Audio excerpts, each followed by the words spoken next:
Are folks still surprised to find out that you're Jewish? Every day. Being aggressive, being in your face, I can't handle the pushback. I think it's important for you to recognize the power of just doing the things that you've already done. Comments on any Instagram post I make, she's a Zionist, she's a Zionist, she's a Zionist. The two most common barrier to entries are, I don't know enough, and the fear of people are gonna hate me or come after me, and that's a whole separate thing. I have found my voice. I have found my confidence, even though I'm living in a body that is really disabled.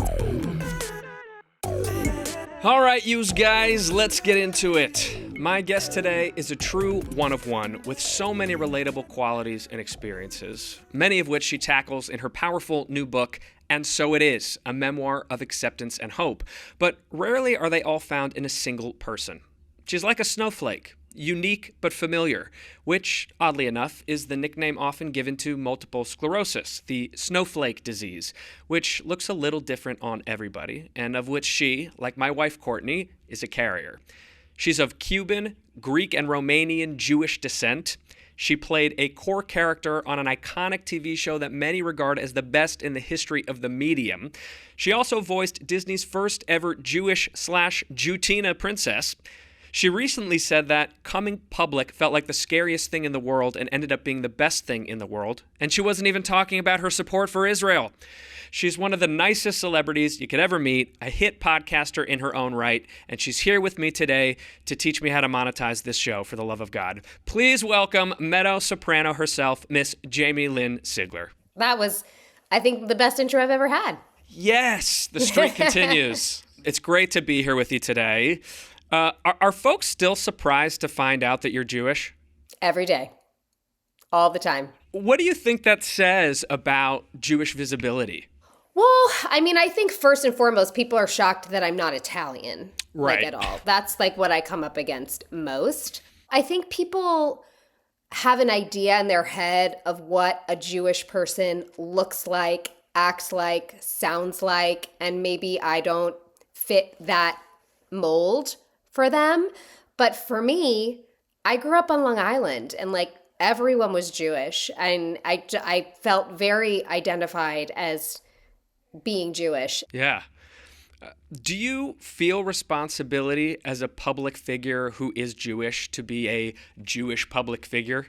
I don't know if I necessarily feel a responsibility, but I feel a pride about it. Same way I feel about living with MS. You know, I'm happy to share these parts of me. They make me who I am. They make me an individual. They're influential parts of what makes me me in the past couple of years. I think more than ever, it's something that I've led more with, of saying, and I'm Jewish, because I think it's something that surprises people, and I'm happy to educate them on what being Jewish means to me. Educate us, won't you? What does being Jewish mean to you? You know, I actually don't think I really understood what being Jewish meant to me until I went on Birthright. Sopranos finished when I was 26 years old, and I was just in the window to make it, like, on that free Birthright trip. And I literally wrapped the show in November, December, and went the end of the month on my Birthright trip. I went summer of 2008, so we no just way. missed each other. Yeah. It was truly one of the most impactful trips of my life. First of all, stepping foot on the land in Israel is just such an overwhelming experience. I understand why it is such a charged territory where people want to claim, right? It's just full of history and love and culture. I thought that we were going to be sort of really inundated with the religion and what it means to be Jewish in that way. And it wasn't that at all. It was about the pride of just the people and the culture. And I remember the first thing that really moved me was on Friday and Shabbat. We happened to be in Jerusalem that night. And our guide purposely kept us out closer to sundown because he wanted us to see all the markets closed, all the streets, like just not a car, not a person, just everyone home, and just saying, no matter what you do, no matter how you observe, you're home with your family. This is your time to connect, reflect, put down the noise of the outside world and be together. And I was so moved by by that in such a profound way. I mean, we had our Shabbat dinner that night and we went out to a club after. You know, it's like seeing how different people observe, but just understanding. To me, I felt like I really understood what it meant to be Jewish and the pride of being Jewish and keeping these traditions alive. Obviously, going to the Holocaust Museum was incredibly moving. I mean, you hear these stories as a child and you're incredibly moved and affected by them, but being immersed in that experience that they've created there was also a whole other level.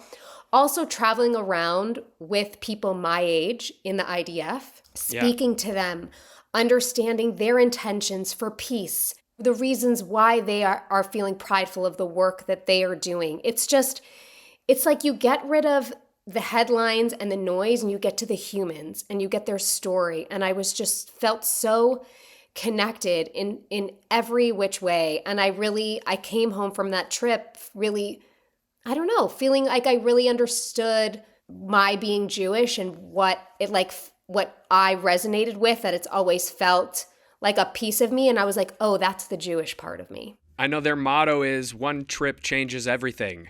And, you know, it seems like for you, it really did have a lifelong kind of shift, something that's really stayed with you. Absolutely. I mean, even when my husband, who's not Jewish, when we were married and we had our son and we moved into our first house, we started having Friday night Shabbat.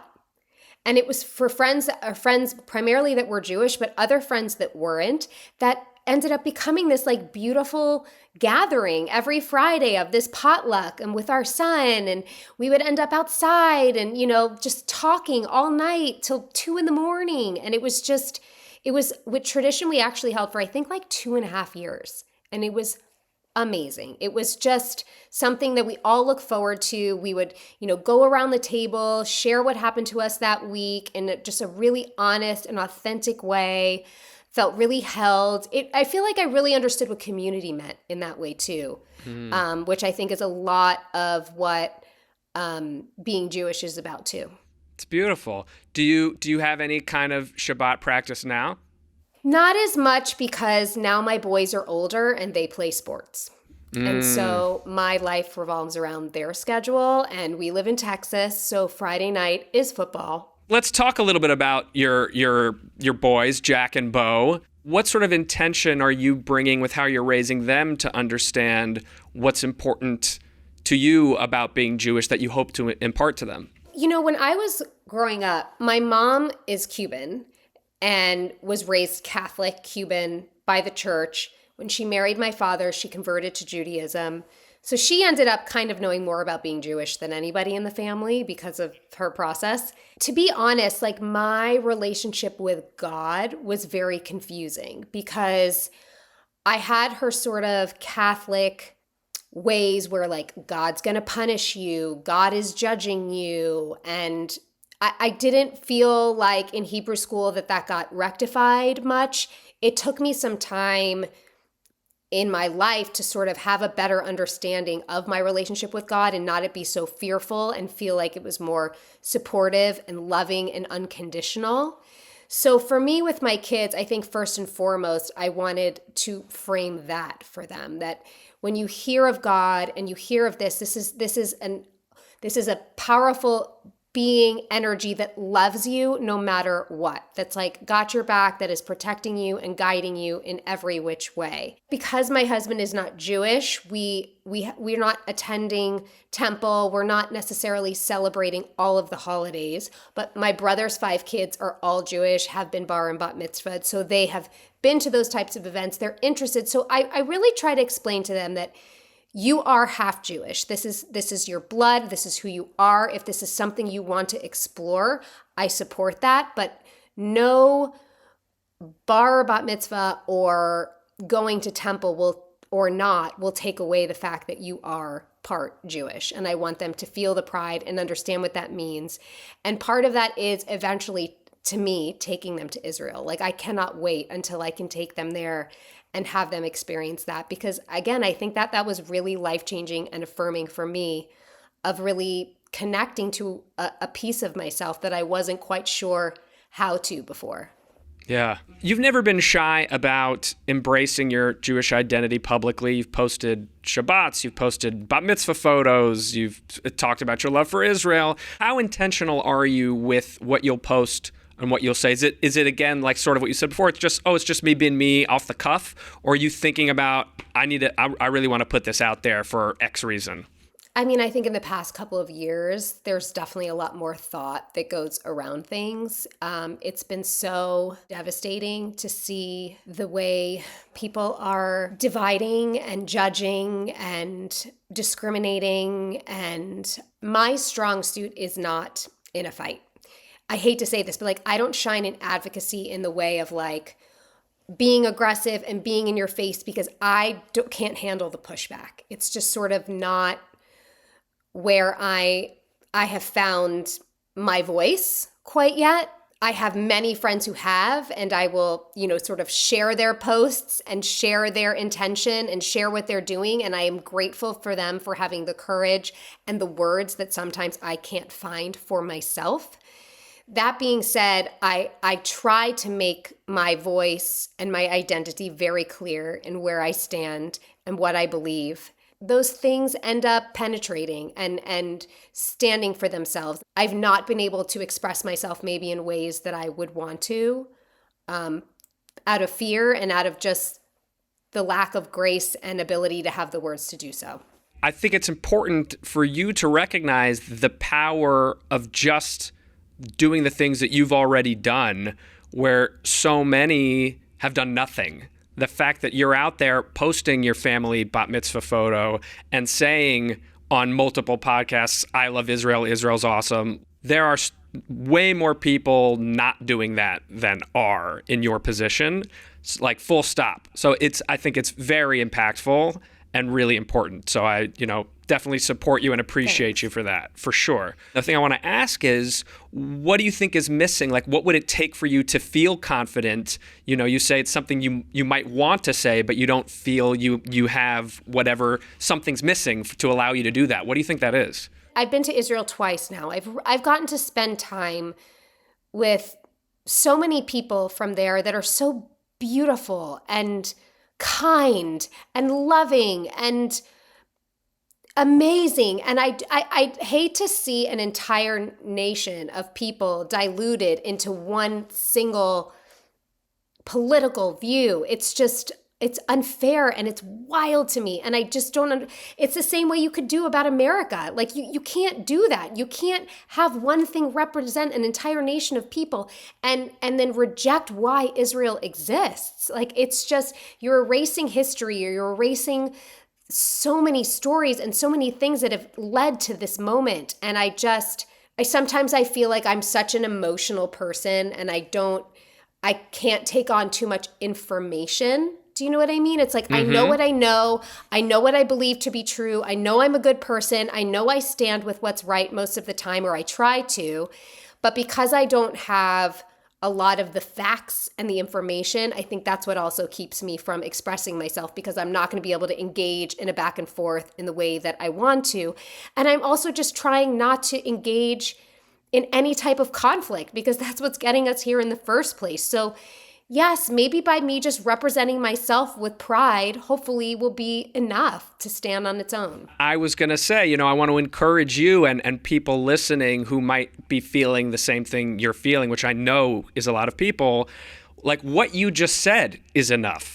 I know who I am. I know who these people are. I know this is unfair. I know there's more, and I just want to be proud of who I am, and like that's it. And I don't want to fight anybody. I don't want to get into a back and forth about this history or that fact or whatever. That's enough. Like that really carries weight. That's meaningful, and I would encourage you to lean into that and feel confident in it. Thank you for saying that. That means a lot, because I've definitely had internal conflict about it. And feeling like, am I doing enough? Am I saying enough? So thank you for saying that. That means a lot. I know it's a barrier to entry for a lot of people. Like the two most common barrier to entries are, I don't know enough, so I'm going to say nothing. When like you certainly know enough about yourself and your experience and your life to like say anything about that.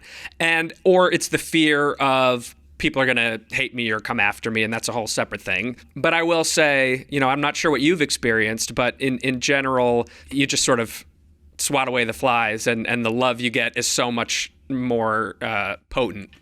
Yeah. I mean, you choose what to focus on. Exactly. What has been sort of your personal experience in the 2 years and change since October 7th in terms of like your own friend group or people you've worked with, your colleagues? Like, are you feeling the hostility towards Jews in a personal way, in a way that's reached beyond just what you see on social media or in the news? What's it been for you? Yeah. I live in Texas now, so I'm not around a lot of Jews. Post October 7th, I've had multiple friends here reach out to me with such love and support, and like, how can I support you? What should I be doing? What should I be saying? It's like, sometimes we think that the internet represents the world, and it doesn't. The loudest voices on the internet sometimes are like the smallest groups of people in some cases. And so I can only speak from my personal experience and the people that are around me. And I have felt nothing but love and support and kindness and understanding for all involved, for everything that's going on. But especially from like, let's just take the moment of October 7th, like the fact that can be denied or overlooked in any which way has been one of the more devastating things in history when I've been alive to witness. It's one of those things that like, you cannot look away. You cannot deny that. And the fact that we are having any argument about the atrocities that happened on that day blows my mind, brings me to tears, brings me to my knees. And I've had many friends, one of my dear friends being Emmanuel Shrieky, where we've just had a lot of conversation. She's one of those examples to me of like, thank you, girl. Like, thank you for speaking. Thank you for taking this torch for so many of us. I remember running into her in LA a couple of months after, and she was just exhausted, just being like, Jame, I feel like I'm living in the upside down. I don't even understand what's going on, but I can't stop. And I just told her, thank you on behalf of so many of us. Like, you're an angel. And she is somebody that I know I align with. These are the people to listen to. These are the people to believe. These are the people that are so intentional with their lives and how they treat others. Like, the fact that you could think that their support for Israel means that they are XYZ, it just blows my mind. Well, I love Emmanuel too. She's amazing. Shout out to her. Is. Any bumps in terms of your Hollywood relationships? People who either you thought would be there and weren't, or people you were surprised were there? I was really surprised by the division that was felt within our industry. I was really, really shocked that these type of people could not see the nuance and could not see the complexity of the situation, and to, boycott working with Israeli artists. I mean, come on, like, artists and creatives, these are the people that are speaking from the heart and care about humanity and want to express through their medium healing and visibility and truth. And to think about censoring anybody that can do that because of where they come from, it feels so contradictory to like totally the industry that we're in and what you're supposed to support. And I get every day comments on any Instagram post I make, she's a Zionist, she's a Zionist, she's a Zionist, she's a Zionist. And I'm just like, what is that? What are you saying even? Part of me just wants to reply, yes, I'm Jewish. Yes, I'm Jewish. Yes, I'm Jewish. Yeah. Like, and question mark, and ... Like, I don't understand why that is an attack. I don't understand what you're trying to broadcast to the world about who I am. You're not saying anything about me. Right. I think it's what, you sort of alluded to earlier. It's well, she's a Zionist because she said she likes Israel, which means she's an X, she's a Y, she's a Z, she hates these people, she wants those people dead, blah, blah, blah, blah, blah. All this stuff that you've certainly never articulated in any sort of way and is not who you are, but because you went to Israel and are Jewish and feel a connection, you must be all these other things. Correct. Yeah. Correct. You mentioned that you'd gone to Israel twice. You went once on Birthright, and then you went once in 2017 with your bestie, Lance Bass. What spurred that trip, and what was that experience for you guys? In that trip, it was really cool because we met like an Israeli clothing designer and an Israeli restaurateur. We went to many different places that I didn't go on Birthright. So it felt like a different trip for me. It felt like it was just more adult, but beautiful and just as effective and just as moving. Again, to just feel like you're sort of a little bit more grown, a little bit more mature. You're able to take things in an even better way. Just the people, the food, like everything. It reaffirmed everything that I remembered Israel to be and more. And I remember coming home and telling my husband, like, I have to take you here. Like, this is a once in a lifetime trip that you will never forget. And we've yet to do it, but I think it's because now we're pushing it off to take both our boys with us. Sure. What was it like seeing it through Lance's eyes? I remember him being so taken back by the food and how good it was. He was shocked at how amazing the cuisine is. And then also the fun, like we would go to dinner at 9 p.m. and then by 11 p.m. the table was cleared and we were on it dancing. Right. Like he was not prepared for the liveliness and just the pride that people have being Israeli. It's really infectious and beautiful. I love to travel for that reason. I love to see people proud of their culture, proud where they're from, proud to show you what it means to be them. And I've felt that more than any place I've traveled in the world than Israel. Like just they're just so happy. They're just so accommodating. Like I felt like anyone I would have met there would have been like, I have a spare bedroom, come stay with me. You know what I mean? It's just like they want people there. They want people to experience it. They want people to really know who they are and what they're about. So true. Okay, so now let's get into the book, the brand new book called And So It Is. Why is it called And So It Is? This book was about my healing journey and coming back to myself. When I was approached to write this memoir, I wanted to really understand what the intention was behind it, because I didn't write it for attention. I didn't write it because I felt people needed to hear my story. I wanted it to be something that had a purpose and a meaning that other people could connect with. So when I got the opportunity, I sort of sat down in front of my laptop to see what was going to come out of me, and this letter to my younger self poured out. And it was basically acknowledging like this young woman that seemed to have everything, right? While I was on The Sopranos, but her life was falling apart. And she always felt less than and not good enough. And all of these stories that I had told myself because of the things that happened to me. And I wanted her to be validated, seen in her experience, receive the love that she didn't open herself up to, and also understand that like her story wasn't over yet. And that pain can be turned into purpose, and we can alchemize what happens to us and grow from it and evolve from it. And taking people on my difficult and beautiful healing journey feels like my service.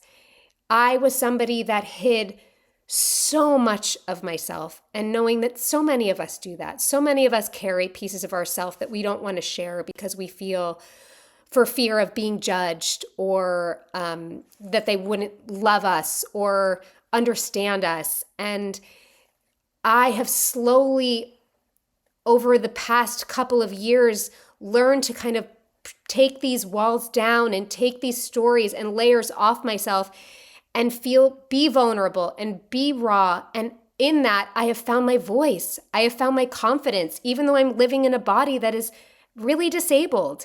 Like to feel freer and happier than I ever have in my entire life, despite my circumstances, really understanding that all a miracle is a shift in perspective. And I learned that when I started studying something called A Course in Miracles, where it's basically a book of affirmations, lessons you do each and every day to help shift your perspective. And at the end of each lesson every day, you say, and so it is. And so it is an affirmation to this prayer. It's an acceptance of what is, because the truth is, we can't change what is in the present moment. We can resist it. And when we do, that's where suffering really comes in. So you don't have to like it, but when you accept it is when you can move forward with it. And when I learned that, I didn't want to forget it. I was just, in that moment, I finally felt tethered. I finally felt connected to other people. I finally felt hope for myself. And so I tattooed it on my arm to not forget. And then it was always just going to be the title of the book, because that's what it's about. It's about the homecoming to myself and my healing journey. And my hope with it, again, was just that anyone would read it and feel less alone in the moments that they felt misunderstood or fearful. And if you can root for this girl through her story, that means you're rooting for yourself. And that's just what I hope to give other people when they read it. That's so beautiful and so resonant, and something that we've actually talked a lot about on this show before, which is, I've talked about my journey, which is obviously very different from yours. Everybody's individual journey is different, but that journey of return, of just simply getting rid of all the stuff that you have convinced yourself the world requires you to pile on, to return to that true authentic self where you at last feel at peace no matter what's going on. Everything feels better when you're aligned in that way. And as you sort of said, when you're swimming with the current and not trying to struggle upstream to where you think you need to go, and just going with what's right and where you're supposed to be going. Yes. And trusting that, and trusting life. And, as somebody, especially in our industry, right, I've felt like such a failure for so long for so many different reasons, whether it's I couldn't sustain the success of Sopranos, or I couldn't sustain what everyone thought I should be, or what I thought I should be.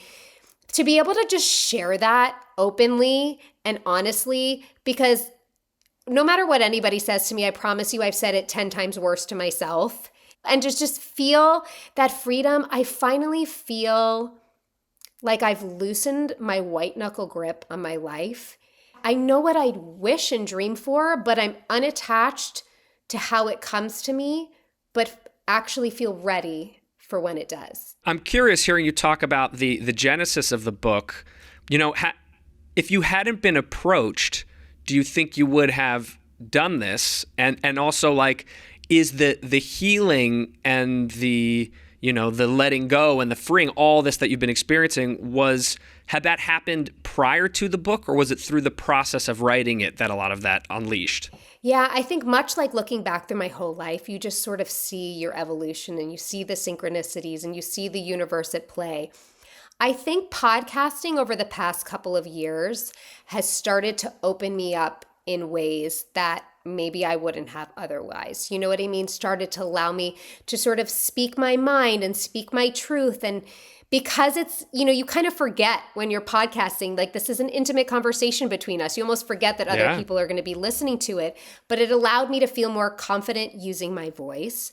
And then I think by the time I started doing my podcast Messy with Christina Applegate, where even when I became public about MS, I was still very curated about how I expressed myself, because I was afraid of not being hired. So it was like, yes, I have MS, but like, don't worry, like, I'm still strong and I'm still capable and I've still got this. I didn't want people to understand how it affected me physically. I was still very much like, I'm a professional, I'm going to cover this up. And not that I feel like that's a lie. Being able to also just be like, no, but I have hard days and I still am devastated, and this affects me this way and this affects me that way. I think just started to take those last few layers off of me. And so I don't know if I would have chosen to write the book had I not been approached, but I think it was a divine thing that all of a sudden the literary agent of my agency was like, I'm listening to you right now and you sound kind of ready to share. Which is, I think, another thing that I've learned in this book process, and like looking back at my life, is that God will continue to put the same road in front of you and you're going to step down it when you're ready to take it, when you've had the experience, when you've had the knowledge, when you've got the tools to walk down. So I feel also this sense of faith that I'm going to do what I need to do and what I'm meant to do when I'm ready. I listened to your audiobook of the memoir, which I highly recommend to folks because Jamie reads it and it's very engaging. Thanks. I was struck by how terrible you are to yourself, or how terrible you were to yourself, let's say. It's clearly you've undergone a tremendous change, but have you been able to unpack throughout this like why you've been so cruel to yourself for so long? I think part of it is I came in just wired that way. I don't know if and my mom is that way, and my grandmother was that way. Sometimes I wonder if MS was brought into my life to stop me in my tracks and really make me go within. I think that was the thing that really made me focus on myself. The MS was like, first and foremost was just like heal the body, heal the body, heal the body. But all of a sudden in that quest and meeting different healers, I didn't even think about healing myself. And I didn't even know it was possible. That girl and that voice still is part of me. She still is here, but I have like a softening around her. It's almost like I have grace and forgiveness for her of like, I understand you were doing it because you want to be good and you want to be loved and you don't want to hurt anybody. And you put so much pressure on yourself to do it right that you just were translating it wrong to yourself. You're communicating wrong to yourself. And so I can stop and listen to that voice and understand its purpose and why it was there, but also choose to not listen to it. And so it's also about our evolution is not like leaving parts of us behind or forget. It's like just sort of allowing all of the parts of yourself to exist. Do you know what I mean? I think I've learned that you can't really move through pain until you take it all. You know what I mean? You deal with it all, you see it all. And this has been decades of work and different modalities and different ways of sort of dealing with it and therapies. And that voice, I think, is one that's familiar to a lot of people. And it was really cathartic for me to say it out loud, to voice out loud a narrative that was living in my own head for so long was scary, but freeing. And again, one of the things that I hope I can give to a reader is like just to not feel so alone in that struggle with yourself. Of course. Sopranos, which you were obviously on as you're experiencing a lot of what you talk about in the book, is a show all about people keeping secrets. And then here you are keeping all these secrets in your personal life, from eating disorder, marriage troubles, MS. Were you ever struck while you were living that by that parallel of like, I am living this reality of secret keeping? You know what? I actually have never thought about that till you said that right now. That's so interesting. Sopranos, like Meadow, my character, she was somebody that I could just disappear into.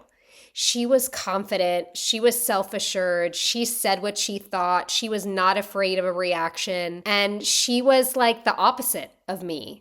So in very many ways, I say like she was like my Sasha Fierce. Like she was my alter ego that I could just tap into, that like saved me, that just allowed me to know what it was possibly like to live in a different way, even in our own, fucked up universe, but just allowed me to sort of escape into that. Sopranos, like while my life was imploding, Sopranos was a safe haven for me, though. Sure. Even though I wasn't expressing what I was going through, and even though I wasn't opening myself up to the support I would have gotten had I been able to, I was wholly accepted there. No matter what size I was, no matter what my last name was, no matter what I was going through, I felt very loved in that place. And I told David Chase that when we finished the show. It was like our very last SAG Awards, where I was like, I know we're all going to kind of go off and not have a lot of reasons to see each other all the time anymore. And I just wanted to let him know, obviously, what this show has done professionally will forever be a badge of honor. But my God, if you only knew how much being on this show has saved me as a human being, like has given me purpose and family and so much. That's what I take with me more than anything from that experience. Totally understand that. A lot of people listening, or I would say probably most, don't really know much about MS. At least that's been my experience as I've, been talking about it since I've been with Courtney. There's different kinds of MS. So which kind do you have, and how does it most present for you in your day-to-day life? So I have relapse remitting, which I think is the most common form of MS. I think anybody That's what Courtney has too. Yeah. And anyone who's probably initially diagnosed usually is diagnosed with relapse remitting, and then you sort of see where it goes. I've had it for 25 years. It's been, I would say, a slow progression, which I'm fortunate for in that I'm able to sort of make the pivots that I need to make sort of gracefully. It's kind of this thing where if I'll think back to like 3, 4, 5 years ago, I'm like, maybe I was able to walk a little further then. Maybe I was able to do a little bit more then. But I've learned to not get so stuck in that, because that can end up really putting me in a really sad place. Sure. And I have daily heartbreak about this.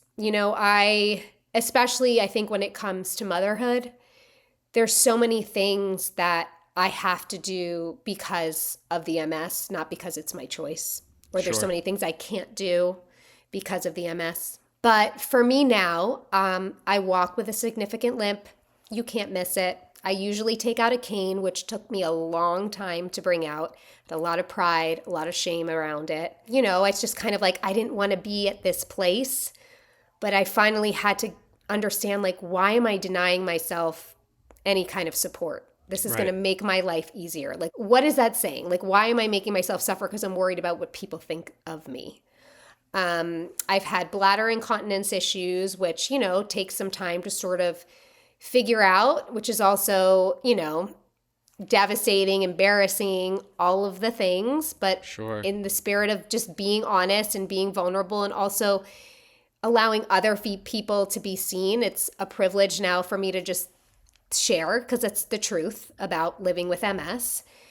But what's kind of cool is, like, when it comes to work, like when I first came out about it and I would go on a job, I would say, okay, here's my limitations. I can't run, stairs are hard, but like we can work around it. I could take a couple of steps and you can cut away.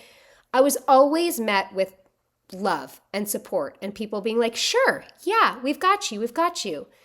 But now I find myself, like in the most recent job that I just did, I had a Zoom with the director before I got to set. And I said, I don't know if you know this, that I have MS. He said, yeah, I know. I said, so I just want to let you know, like, I walk with a limp. It's just how it goes. I can't walk a long distance. Walk and talks are kind of hard for me unless you're okay with seeing me as I move. And he's like, I'm okay with seeing you as you move. And I was like, great, because I'm no longer interested in performing a body. It takes away my ability and as an actress to sort of pretend that I'm living in a body that I'm not. I want to feel free. I want to feel present. And if for so many years, I would over-rehearse what I had to do before I got to set so I could just think about the physicality when I got to work, which took away all the joy and all the fun. By the way, the last job I did, we didn't mention MS on screen. We didn't talk about it. It's just this character, this is what she came with. And I was so grateful to see how it could be and how it could continue to be. And I have conversations with people in the industry too, where they say, how can we best represent MS on screen? And I was just like, hire me. That's how. Hire people with disabilities. Hire people with differences. Don't make them a sympathetic character. Don't make them a villain all the time. Like, make them fully formed, flawed, gorgeous human beings. Like, I am so many things. I am a mother. I am a sister. I am a friend. I am a wife. And MS just comes along with that. MS is not the first thing that walks into a room before me, which I used to think would be the case. I've kind of just taken people along on this ride with me of like kind of learning how to exist in this industry with what I have. And I think because I've opened myself up to that, it feels like I'm not alone in that. Like I'm doing it for and with other people. I've been able to advocate for myself better. It's awesome. And it's, again, to bring it back to the Jewish part, because this is being Jewish. Like, what you're describing, I think you could probably also say not just about being Jewish, but about, anyone who is, quote, in the closet about something. Yes. The experience of coming out of that closet and just owning who you are.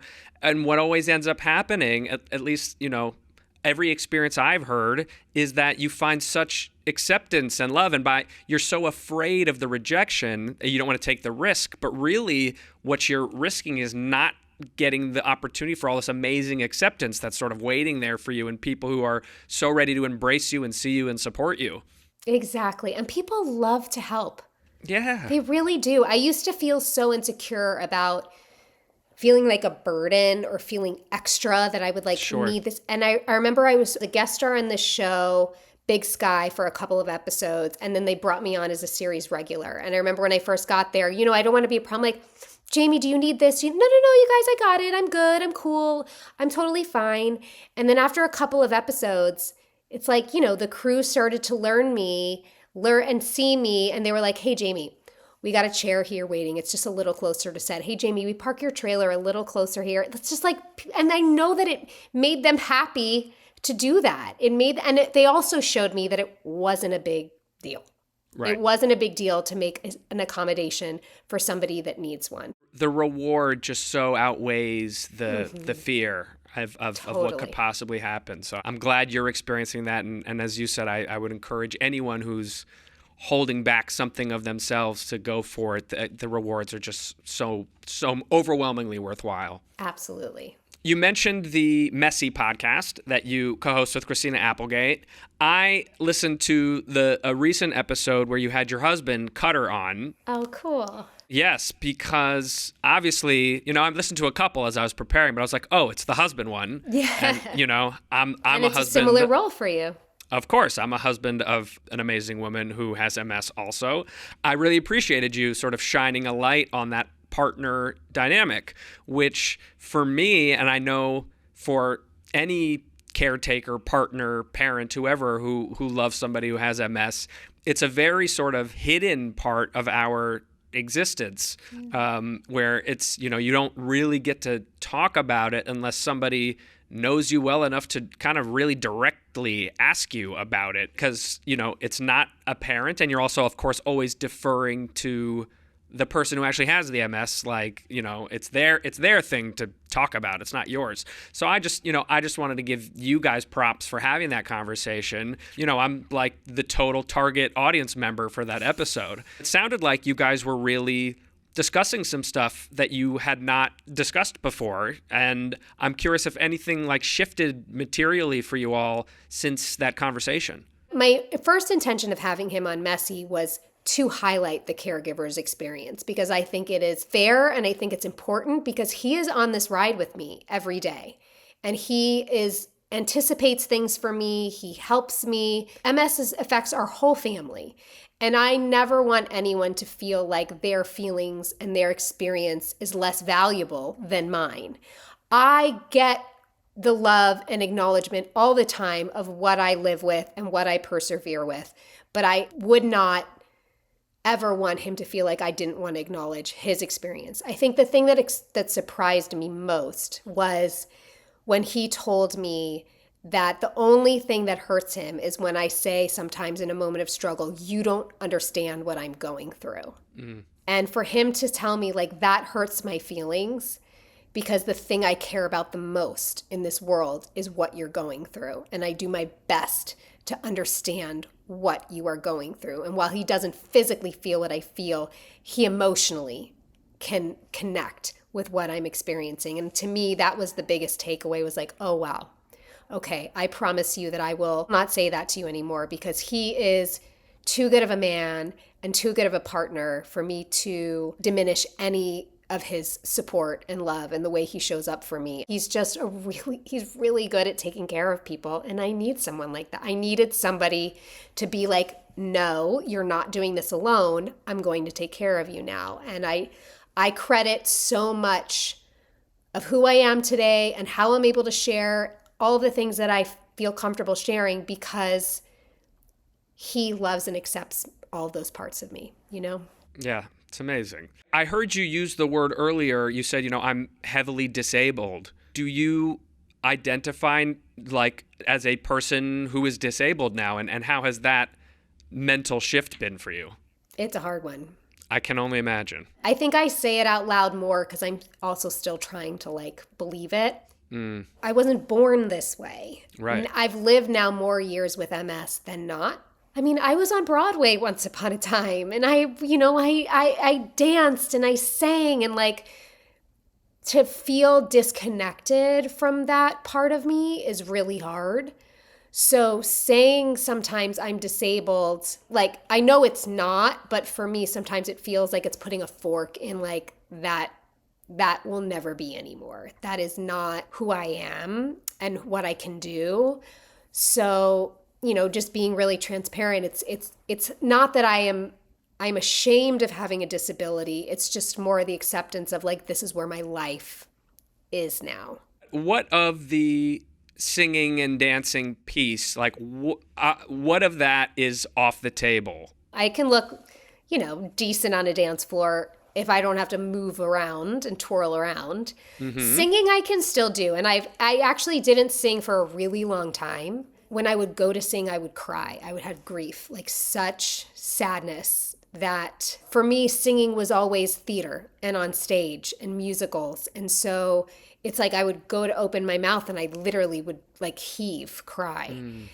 And what I've kind of now come back to is like singing for me and just singing to have that vibration and that resonance in my body again, and to just enjoy the sound and enjoy the feeling and that free, like, open throat, big C note that like I love so much. Understanding that I can still sing without it being like in a performance has been good for me. And I don't know. I'm pretty confident that in this moment I could never do like a Broadway show. Why couldn't you do a Broadway show? There's a lot of shows today that aren't like, Thoroughly Modern Millie. You're right. I should not limit myself. You are absolutely right. If you still got the pipes, you can. There's plenty of musicals, contemporary shows that are not dance heavy shows that are, amazing. You're right. And I have to practice what I preach, right? And saying that, adjustments can be made and anything's possible. So I'll put it out there. Thanks, Jonah. You got it. Let's definitely put it out there. If you just heard that sound, that means we just finished recording 5 Deep Questions with Jamie-Lynn Sigler, which of course you can only hear if you are a member of the Kehillah, my subscriber-only community, which you can join at beingjewishpodcast.com/community. And we got into some really awesome stuff. Here's a little taste. I think it's the most beautiful expression. And when people do it well, it's like I'm taken to another world. Which felt more like playing yourself, Dr. Kaplan or playing Jamie-Lynn Sigler on Entourage? Great question. I gotta ask it. What happens at the end of The Sopranos? So here's my thoughts. Juicy stuff. All right, Jamie-Lynn, we are going to end things with a game that I created just for you that I'm really excited about. This is one of my favorite. I try to create games for all the guests. How cool. This might be my finest work. I'm just saying. So this game is called Tony or Talmud. I am going to read you a quote, and you're going to tell me if it's a quote from The Sopranos or if it's a quote from the Talmud. This is amazing. More is lost by indecision than by wrong decision. Talmud. Tony. Oh, really? Tony to Carmela in the season 4 finale, Whitecaps. I'm going to do so bad, okay. Okay, this is great. In a place where there are no men, strive to be a man. Tony? Talmud. Rabbi Hillel. Pirkei Avot. Those who want respect, give respect. Tony. Correct. Tony. Season 2, Episode 11, The Knight in White Satin Armor. If you can quote the rules, then you can obey them. Talmud. Tony to Dr. Melfi. Season 4, Episode 9. When wine goes in, the secret comes out. Talmud. Correct. Talmud. I thought that was a tricky one, but you nailed that one. Talmud Eruvin, 65a. Either friendship or death. Tony. Talmud. Ta'anit, 23a. There are no two people on earth exactly the same. Talmud. Christopher Moltisanti. Wow. That does sound like Christopher. He's got a lot of rabbinic sounding stuff. Oh, Some I bet. really great, yeah. That was in season 3, episode 2, after Tony's mom's funeral, like at the wake at the when house. he's stoned at the wake. When he's stoned That's and right. giving that speech, yeah. Some people take pleasure in the simple doing of things. Tony. Correct. Tony to Dr. Melfi, season 2, episode 11. He who steals from a thief is exempt. Tony. Talmud. Wow. Bava Kama, 27b. A tragedy like a pebble in a lake, even the fish feel it. Tony? Christopher Moltisanti. Okay. Season 6, episode 16, talking about Vito Spatafori's death. I had a feeling it was There you go. You got Yep. that one. Okay. Who is mighty? One who conquers his own impulse. Talmud. Correct. Ben Zoma, Pirkei Avot. I have forsaken what is right for what is easy. Tony. Carmela, talking to Father Phil, season 1, episode 5. I have chills. I remember her saying that. The more wealth, the more worry. Talmud. Yes, Talmud. Hillel, Pirkei Avot. The more wives, the more witchcraft. Silvio. Also Talmud. Oh, wow. The state can crush the individual. Christopher. You, Oh, my God. Meadow, season 6, episode 21. When you're Wow. talking about being a civil rights attorney. That's right. That's right. There is no man who does not have his hour, and nothing that does not have its place. It sounds like David Chase's writing. But is it? It's from The Sopranos? It's from Pirkei Avot, Wow, beautiful. Ben Great Azai. quote. Yeah. Some people are so far behind in a race that they actually believe they're leading. I think it's from The Sopranos. Yeah, it's Uncle Junior to Tony. Wow, a lot of Uncle Junior. Yeah, he's got some good ones too. Wow. All right, an ignoramus cannot be pious. That sounds like it's from The Sopranos, too. But it's not. It's from But the it's Talmud. This is such a good game. Isn't this good? All right, I understand why you're proud of it. Yeah, I'm psyched by this one. All right, last one. All due respect, you got no fucking idea what it's like to be number 1. The legend himself. The legend Tony. himself. Tony to Silvio, season 5, episode 13, all due respect. Wow, that was awesome. Thank you. Jamie, thanks for playing. Thanks for being here today. It was so great to get to connect with you. I meant it when I Yeah. said you are one of the nicest celebrities that you could speak to. Just even organizing this conversation, you were just such a gem, and it pours out of you in every way, and it's been such a pleasure. That's so nice of you to say. I've loved every minute of this conversation. Thank you so much for having me. The book is And So It Is, a memoir of acceptance and hope. It's available wherever books are sold. And again, it's read beautifully by Jamie herself. If you're an audiobook person, 10 out of 10, highly recommend. If you haven't done so yet, please head over to Apple Podcasts, give this show a 5-star rating and a written review, even if you don't listen to the show there. It takes less than a minute, it helps us big time, and we sure do appreciate it. All right, I'll see y'all back here for the next episode of Being Jewish with me, Jonah Platt.